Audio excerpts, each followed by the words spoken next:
امام مالک رحمه الله فرمایي چې کوم شی د رسول الله صلی الله علیه وسلم په وخت کې دین وي هغه به تر قیامت پورې دین وي او کوم یو شی چې د رسول الله صلی الله علیه وسلم په وخت کې دین نه و دا به تر قیامت پورې دین نه وي د خبرې ته سوچ کوه څومره د امت علما د انسانیت او د امت څومره خلکو ته دا خبره وکړه ځکه هغوی په دین پوهېدل هغوی علماو علم الله ورکړی هغوی د قرآن سنت په مطلب پوهېدل څه ویل وایي هر هغه شی چې د رسول الله په وخت کې دین دی نو دا به تر قیامته پورې دین او کوم یو شی چې د رسول الله په وخت کې دین نه وي نو دا به تر قیامته پورې ګوره دین نه وي ولې ځکه دین هغه څه ته وایي چې هغه د الله رسول بیان کړی امت ته او چې د الله رسول امت ته نه دی بیان کړی نو دا دین نه دی که نه ځکه ورته وایي چې نن کوم شی دین دی د رسول الله په وخت کې تر قیامته پورې دا دین دی او چې کوم د رسول الله په وخت کې دین نه دی دا ګوره تر قیامته پورې دین نه دی څومره ښایسته خبره او فرمایي من ابتدع في الإسلام بدعة يراها حسنة فقد زعم أن محمدا خان الرسالة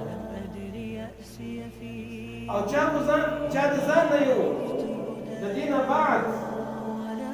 چې کوم دین رسول الله بیان کړی دی امت ته انسانیت ته اوس خو د هغې نه علاوه نورې خبرې څوک جوړوي په دین کې د ځان نه اوس هغه څه وایي چې الله رسول نه یې ویلي یو سړی یو کار کوي په دین کې او وایي چې دا دین دی او د الله رسول ورته دین نه دی ویلی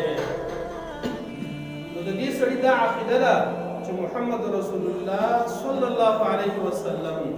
هغه منصب چې کوم د دې په غاړه باندې و چې خلکو ته دین ښودل وو نو د الله رسول پکې خیانت کړی دی ولې ځکه چې د الله رسول نه دی ویلی او ته ورته اوس ویل نو مقیا خو به داسي چې د الله رسول نه به خبره هېره شوې وي ته به یې کې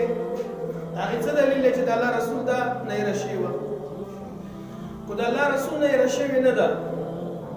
وما كان ربك نسيا رسول الله را لېږلی او دې دپاره دا یې مسؤلیت و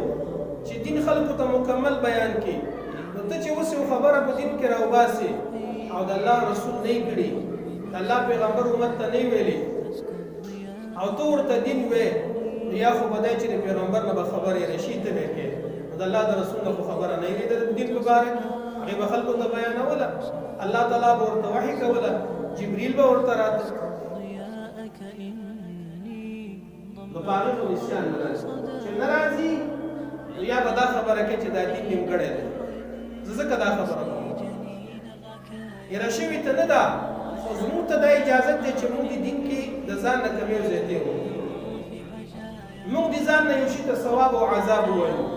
چې هغې ته دین وایي ثواب او عذاب خو دین دی چې الله او رسول نه دي ویلي او ته د ثواب او عذاب وایې نو تا خو د ځان نه دین جوړ